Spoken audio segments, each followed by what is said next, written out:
Assalamualaikum warahmatullahi wabarakatuh.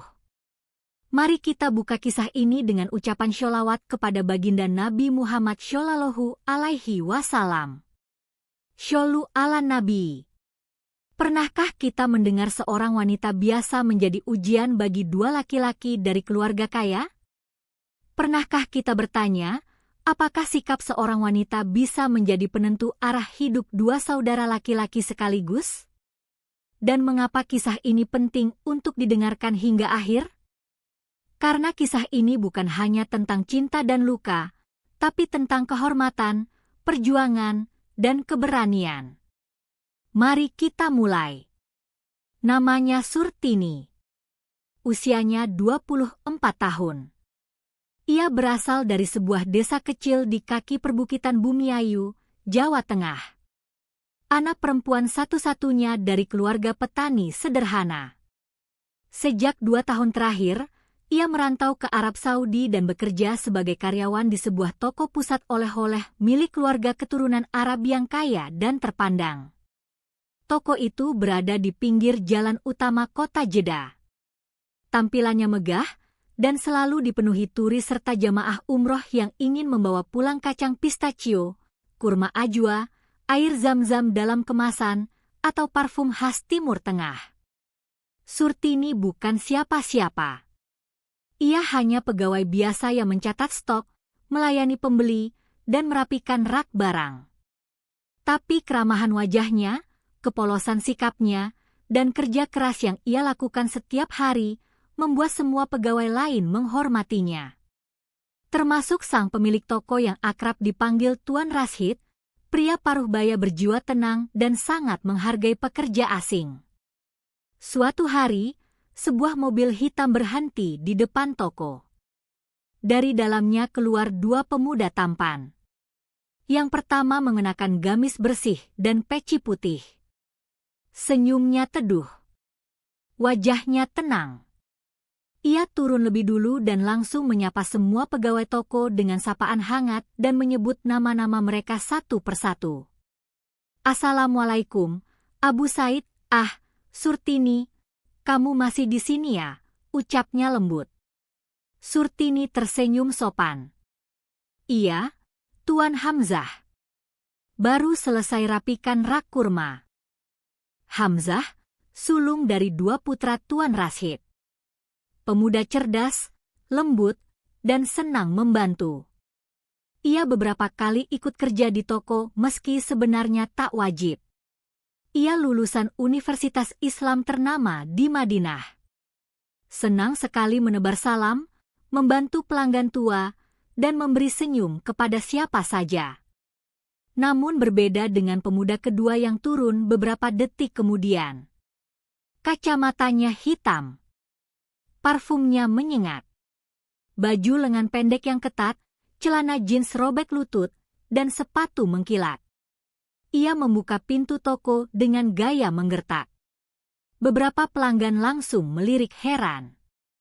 Namanya Tarek. Adik Hamzah. Usianya sekitar 22. Gaya bicaranya cepat.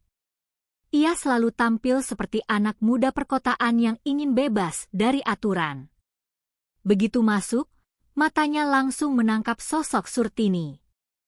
Ia mencolek bahu Hamzah dan berbisik, "Itu pegawai baru ya? Cantik juga." Hamzah hanya melirik, lalu menjawab pendek, "Dia bukan baru. Dia pekerja terbaik di sini. Kamu jaga sikap ya, Tarek."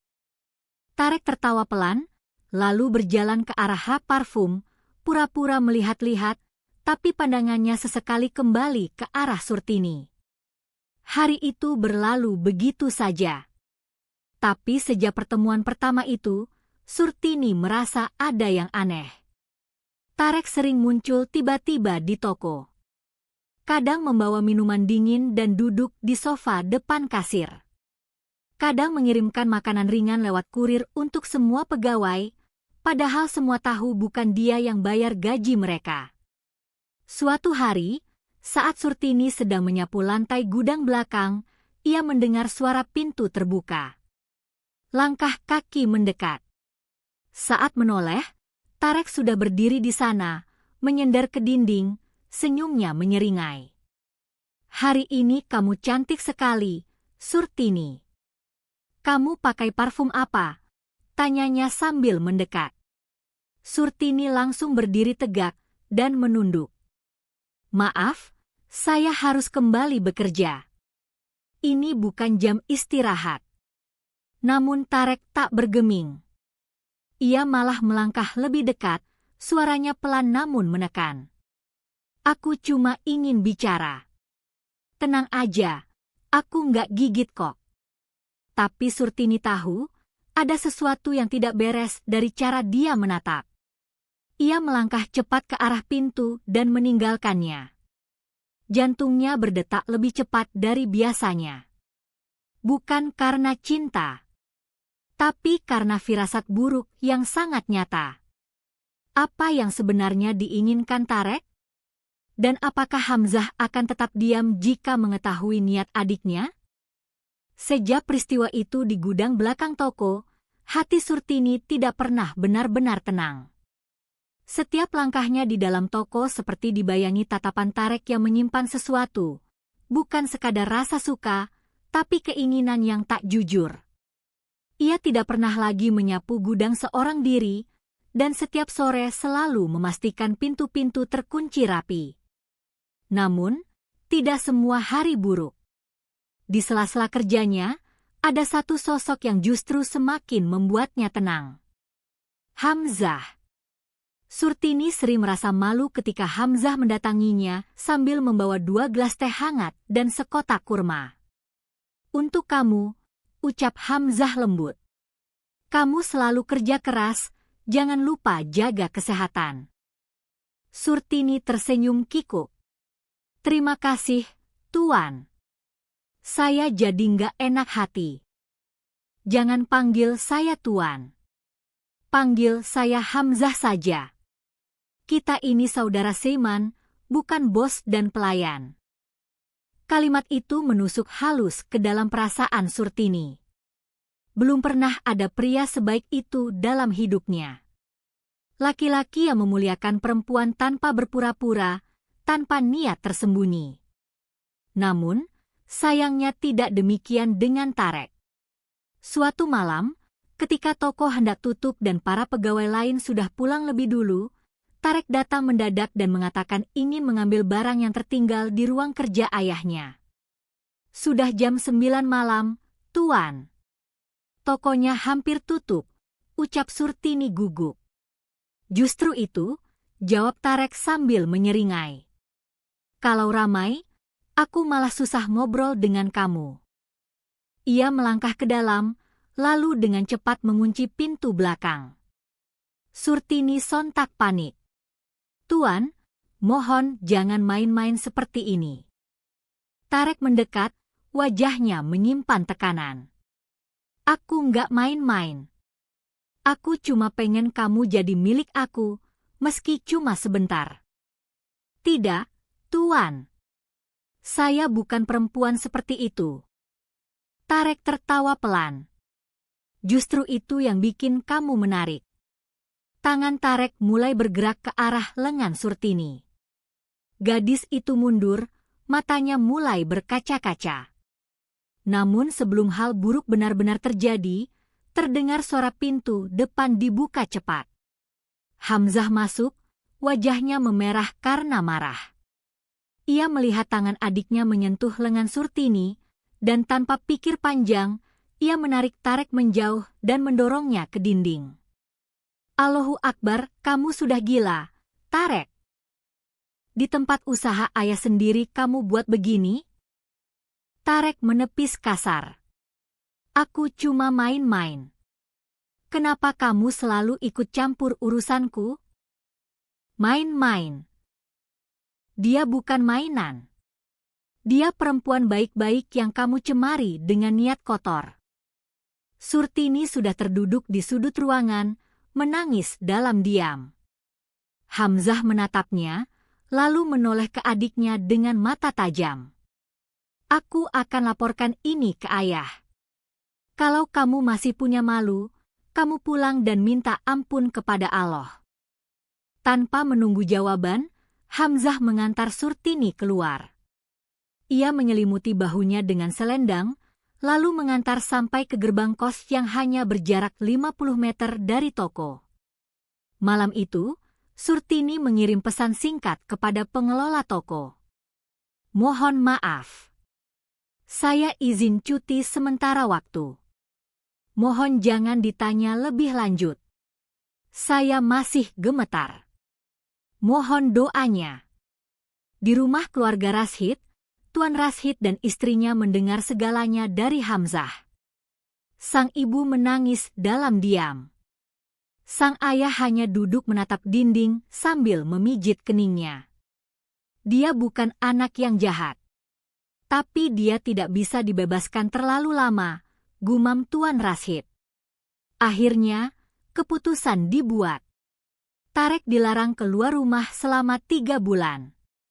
Semua aksesnya diputus. Mobilnya dikunci. Teleponnya diamankan. Ia hanya boleh keluar untuk salat berjamaah di masjid terdekat. Sementara Hamzah diam-diam mulai mengunjungi kos Surtini. Bukan untuk merayu, tapi untuk menemani.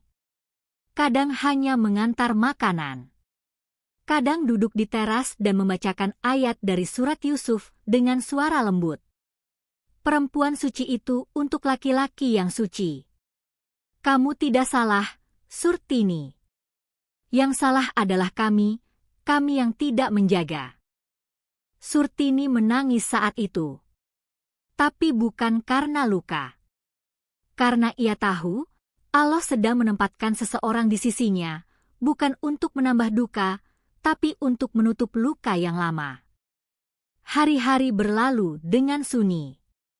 Toko oleh-oleh itu masih buka seperti biasa, tapi ada yang berubah. Surtini belum kembali bekerja, dan para pegawai lain mulai bertanya-tanya. Hamzah tak menjawab banyak. Ia hanya bilang bahwa Surtini sedang mengambil waktu untuk istirahat. Hanya hatinya yang tahu bahwa istirahat itu sebenarnya adalah luka yang belum sembuh. Di rumah keluarga Rashid, suasana juga tak lebih baik. Tarek lebih banyak mengurung diri di kamar. Ia jarang berbicara dengan siapapun, termasuk kepada ayah dan ibunya.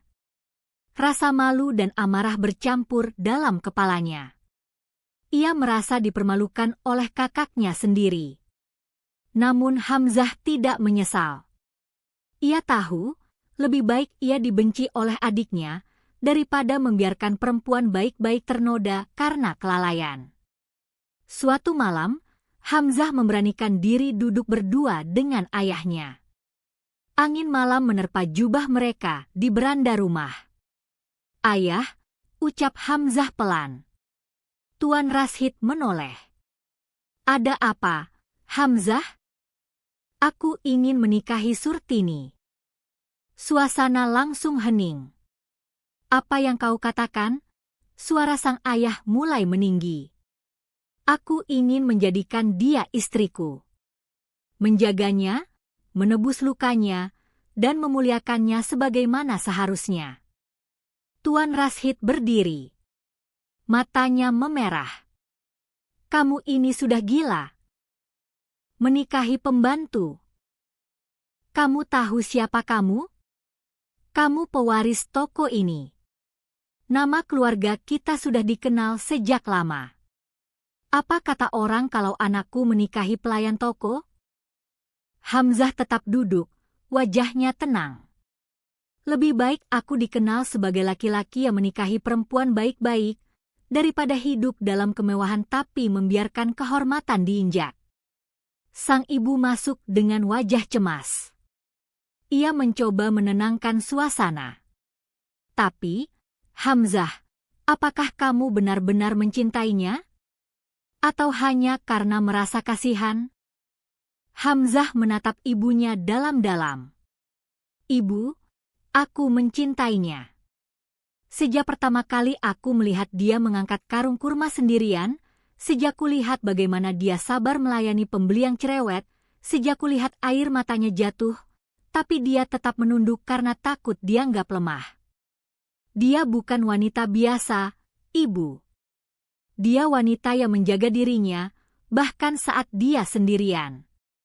Dia lebih layak disebut mulia daripada wanita berpakaian indah tapi tidak menjaga hati. Sang ibu terdiam. Wajahnya perlahan melunak.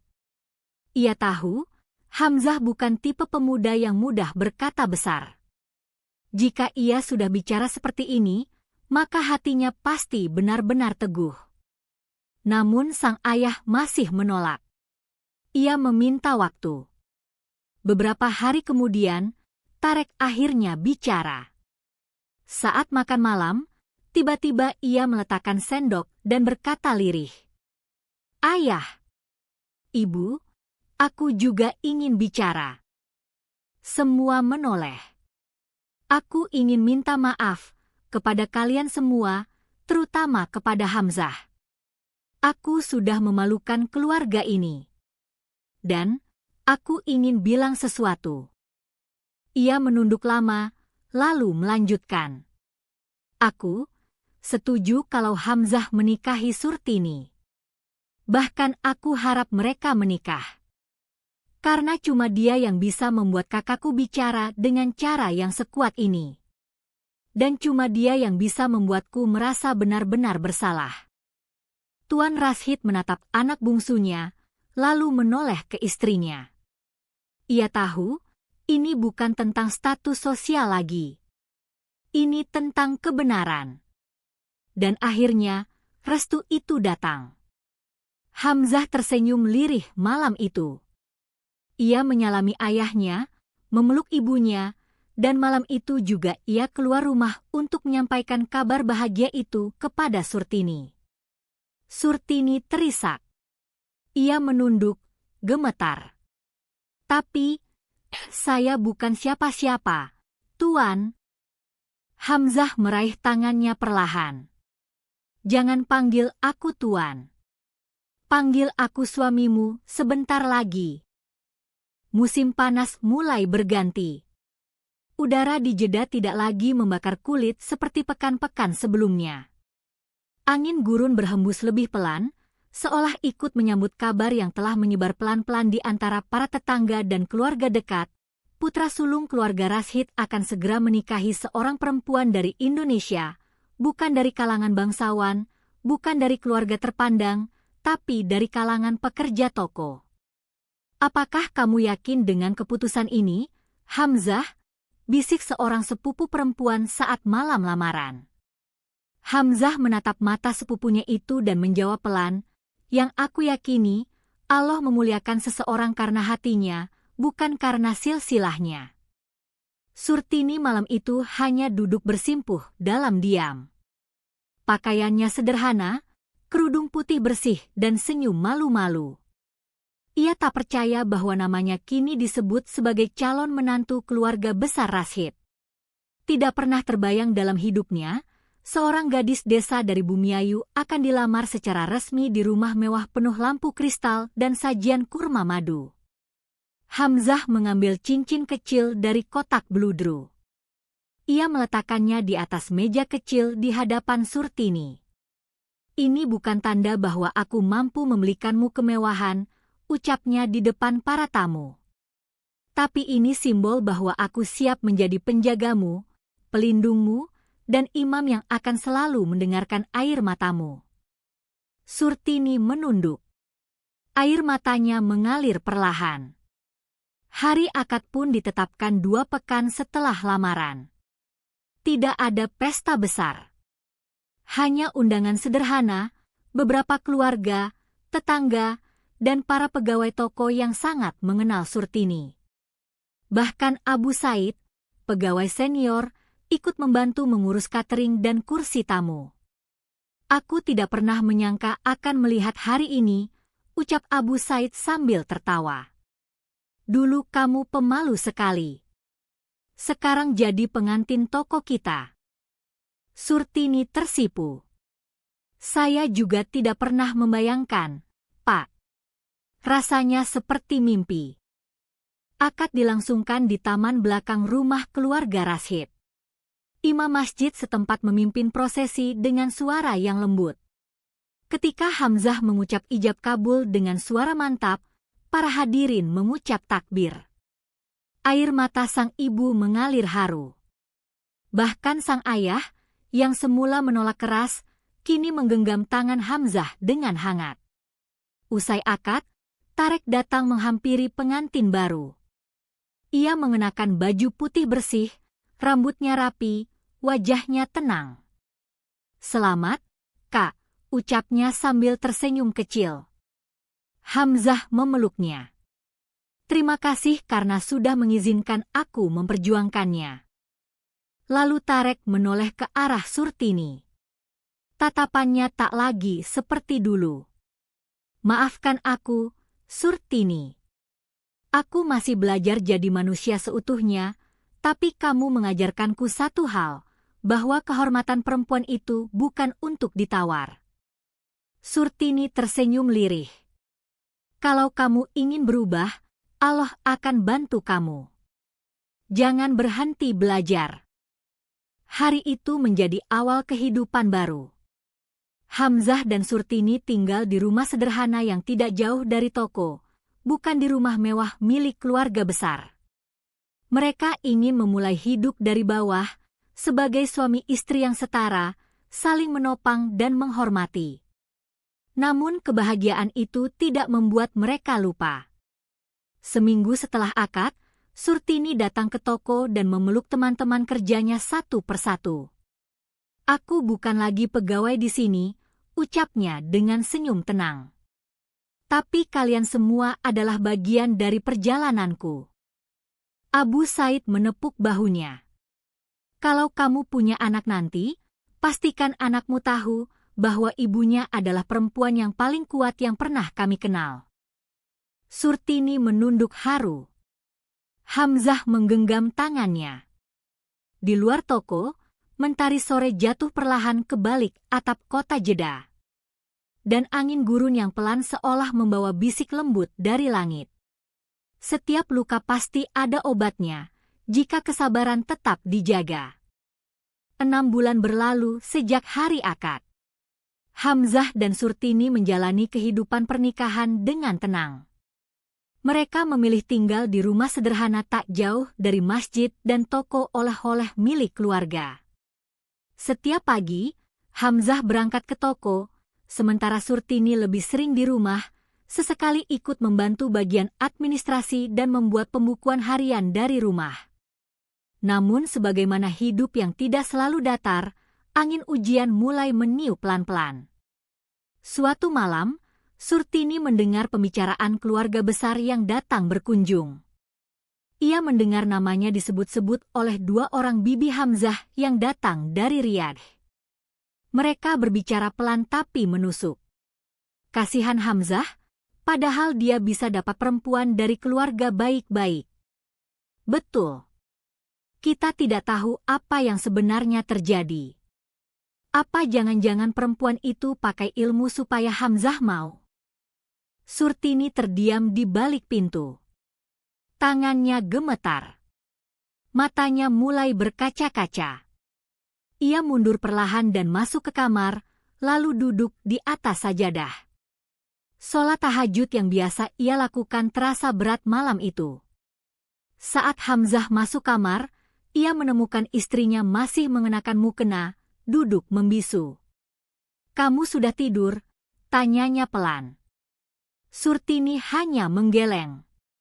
Hamzah duduk di sampingnya. "Ada yang mengganggu pikiranmu?" Surtini menahan air mata, lalu berkata lirih, "Apa kamu menyesal menikahiku?" Pertanyaan itu seperti menghantam jantung Hamzah. Ia memandang wajah istrinya yang lembut, mata yang tulus, dan bahu yang mulai bergetar. "Tidak," jawabnya tegas. "Tidak pernah sekalipun." Tapi keluarga, mereka bicara. Mereka meragukan niatku. Mereka menganggap aku perempuan licik. Hamzah menggenggam tangan Surtini. "Dengar, Kamu bukan istri dari nama besar, kamu adalah istri dari lelaki bernama Hamzah. Dan Allah tahu, aku tidak menikahimu karena rasa kasihan. Aku memilihmu karena kamu perempuan yang menjaga harga dirinya meski dalam kondisi yang paling sulit. Ia lalu menarik Surtini ke dalam pelukannya. Biarkan mereka bicara. Kita akan jawab dengan amal, bukan dengan marah. Hari-hari berikutnya tidak mudah. Surtini harus berhadapan dengan tatapan sinis dari sebagian kerabat. Tapi Hamzah tetap menjadi tameng terdepan. Ia tidak pernah meninggalkan istrinya sendirian dalam acara keluarga dan selalu membanggakannya di depan siapapun. Ini istriku, ucap Hamzah dalam satu acara. Ia bukan hanya perempuan dari Indonesia, ia adalah guru kesabaran yang aku pelajari setiap hari. Kata-kata itu perlahan meruntuhkan tembok prasangka. Suatu siang, Surtini mendapat pesan dari Ibu Hamzah. Maafkan kami yang dulu buta, sekarang kami mengerti mengapa Hamzah memilihmu. Surtini membaca pesan itu berkali-kali. Air matanya jatuh, bukan karena sedih, tapi karena Allah menjawab sabarnya dengan perlahan. Di sisi lain, perubahan besar juga terjadi pada Tarek. Ia kini lebih sering ikut sholat berjamaah. Ia membantu di toko tanpa diminta, bahkan mulai aktif di pengajian pemuda lingkungan. Hamzah dan Surtini memperhatikan dari jauh. Suatu hari, Tarek datang membawa tasbih dari Makkah. Ia menyerahkannya pada Surtini. Hadiah ini bukan karena saya sudah pantas jadi saudaramu, tapi karena saya ingin mulai memperbaiki sisa hidup saya. Surtini menerimanya dengan senyum. Kalau niatmu karena Allah, maka setiap langkahmu akan dihitung. Tarek menunduk, mata berkaca-kaca. Kini, rumah tangga Hamzah dan Surtini tidak hanya dihiasi cinta, tapi juga doa dari orang-orang yang sebelumnya meragukan mereka. Mereka menjadi pasangan yang tak hanya saling mencintai, tapi juga saling memperkuat jalan menuju ridho Allah. Dan di malam-malam yang hening, ketika semua tertidur, Surtini masih sujud panjang di atas sajadah yang sama. Tapi kali ini bukan dalam tangis luka, melainkan dalam syukur yang tak putus-putus. Waktu terus berjalan. Di rumah sederhana milik Hamzah dan Surtini, kehidupan semakin tenteram. Mereka tidak pernah mengejar kemewahan, tapi barokah. Tak ada yang berlebih, tapi selalu cukup. Dan itu yang membuat rumah mereka terasa penuh ketenangan. Namun di sisi lain, seseorang juga sedang berjuang dengan dirinya sendiri. Tarek. Sejak insiden kelam yang nyaris menghancurkan kehormatan Surtini, hidup Tarek berubah drastis. Ia tidak lagi mudah tertawa keras di jalanan, tidak lagi mengendarai mobil dengan kebut-kebutan. Bahkan ia menolak ajakan teman-temannya yang dulu sering menjerumuskannya ke hal sia-sia. Malam-malamnya kini diisi dengan muhasabah. Ia mulai rutin hadir dalam halakoh kecil di masjid. Ustadznya pernah berkata, dosa tidak akan bisa dibersihkan hanya dengan menangis, tapi dengan berubah dan istiqomah. Dan itu yang ia lakukan. Suatu sore, Tarek duduk di bangku kayu depan toko bersama Hamzah. Langit mulai menguning, dan jalanan dipenuhi para peziarah yang baru keluar dari hotel. Aku ingin bicara sesuatu, Kak, ucap Tarek. Hamzah mengangguk. Silakan. Aku ingin pergi dari kota ini. Hamzah menoleh. Kenapa? Tarek menarik napas dalam-dalam. Aku ingin membuktikan bahwa aku bukan cuma berubah karena dia. Aku ingin benar-benar berubah karena Allah. Aku ingin pergi ke Yordania, ikut program dakwah pemuda yang kamu pernah ceritakan dulu. Hamzah menatap adiknya, mata mereka bertemu. Apakah kamu yakin? Tarek mengangguk mantap.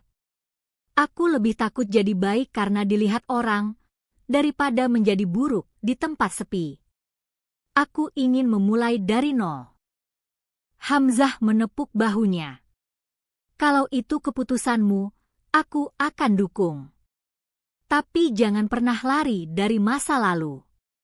Gunakan ia sebagai pengingat, bukan beban. Sebelum keberangkatan, Tarek mendatangi rumah Hamzah dan Surtini untuk berpamitan. Ia membawa 2 buku kecil, 1 buku zikir, dan 1 lagi buku doa-doa harian. Ini untuk kamu, Mbak Surtini, ucap Tarek. Semoga Allah menjaga langkah kalian. Surtini menerimanya dengan senyum tenang. Semoga perjalananmu diberkahi. Dan semoga kau kembali membawa kebaikan, bukan hanya untuk dirimu, tapi untuk siapapun yang akan kau temui. Tarek menunduk. Amin.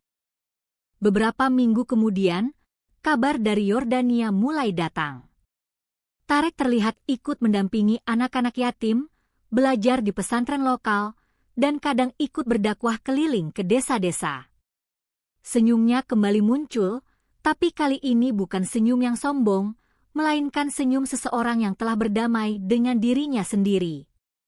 Hamzah dan Surtini hanya bisa bersyukur melihatnya dari jauh. Mereka tahu, perubahan sejati datang dari hati yang hancur lalu ditata ulang oleh Allah sendiri. Dan di tengah ketenangan itu, kabar baru pun datang. Pada suatu subuh, setelah sholat berjamaah, Hamzah duduk bersama Surtini di halaman rumah. Ia memandangi wajah istrinya yang mulai terlihat lebih lembut, dan bibirnya mengukir senyum. Kamu tahu, bisiknya. Surtini menoleh pelan. Apa? Hamzah memegang tangan istrinya perlahan. Aku akan jadi ayah. Surtini tertunduk. Bibirnya gemetar. Air matanya jatuh tak terbendung. Tapi kali ini, bukan karena takut, bukan karena trauma. Melainkan karena kebahagiaan yang telah lama ia doakan dalam sunyi kini datang mengetuk pintu hidup mereka.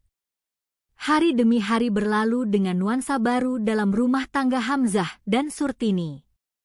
Kehamilan Surtini membawa suasana haru dan syukur yang tidak putus-putus. Ia menjadi lebih sering tersenyum, meski rasa mual dan lelah sering datang. Tapi senyum Hamzah dan cara lembutnya menuntun langkah membuat segalanya terasa ringan.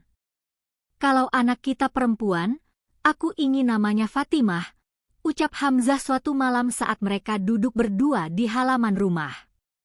Surtini menatap bintang di langit. Kalau laki-laki, Said, jawab Hamzah mantap. Agar ia belajar menjadi sahabat, bukan hanya anak. Surtini hanya tersenyum.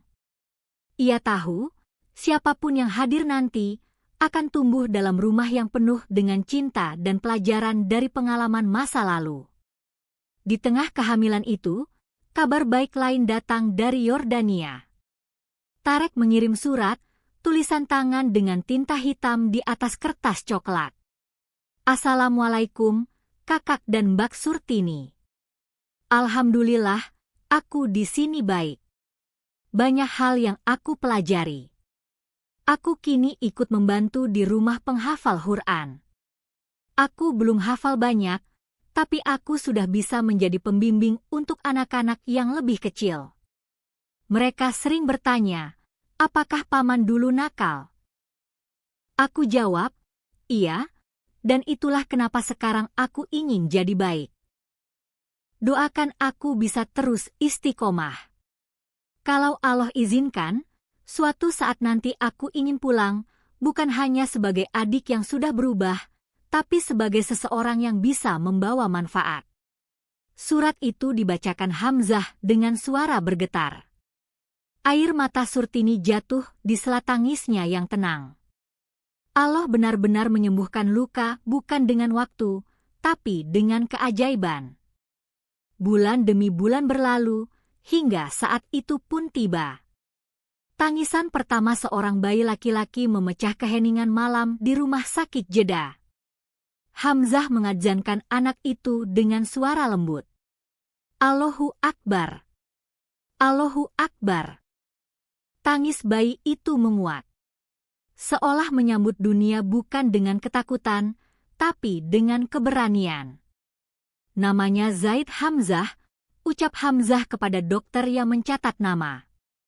Surtini memeluk bayi itu dengan mata berkaca-kaca. Terima kasih, Allah. Kau anugerahkan aku cinta yang tak pernah aku minta, tapi kini tak pernah ingin aku lepaskan. Setahun kemudian, saat Zaid mulai bisa berjalan, toko oleh-oleh keluarga Rashid di Jeddah berkembang pesat. Dan Hamzah membuat keputusan mengejutkan. Ia meminta izin kepada ayahnya untuk membuka cabang di Yordania dan ingin tinggal sementara di sana. Bukan hanya ingin memperluas bisnis, ucap Hamzah. Tapi aku ingin Zaid tumbuh mengenal pamannya. Belajar dari seseorang yang bangkit dari kehancuran. Tuan Rashid awalnya terdiam, namun kemudian tersenyum. Kalau begitu, bawa nama baik keluarga ini dengan cinta, bukan gengsi. Beberapa bulan kemudian, mereka berangkat ke Yordania. Dan di sanalah, di sebuah toko oleh-oleh kecil yang berdiri tak jauh dari masjid tua di Amman, keluarga ini memulai kehidupan baru. Tarek menyambut mereka di bandara. Kini dengan janggut tipis, wajah yang bercahaya, dan sorot mata penuh keteduhan. Ia mencium kening keponakannya dan berbisik, "Selamat datang, Zaid, semoga kau menjadi anak yang lebih baik dari pamanmu." Dan senja pun jatuh di tanah asing itu, membentang luas di langit Yordania. Tapi bagi Surtini, tempat tidak lagi penting. Sebab rumah sejati adalah ketika cinta, pengampunan, dan kesabaran berjalan beriringan. Kisah ini mengajarkan bahwa kehormatan seorang wanita bukan untuk dijadikan permainan, dan cinta sejati tidak dibangun atas dasar nafsu, melainkan kesabaran dan niat yang suci. Ketulusan akan selalu menemukan jalannya, bahkan ketika awalnya diragukan dan dilukai. Seorang pria sejati bukan yang sekadar mencintai, tapi yang berani menjaga dan memperjuangkan dengan cara yang diridhai Allah. Dan sesungguhnya, luka yang dijaga dalam diam akan disembuhkan oleh Allah dengan cara yang paling indah dan tak terduga. Wassalamualaikum warahmatullahi wabarakatuh.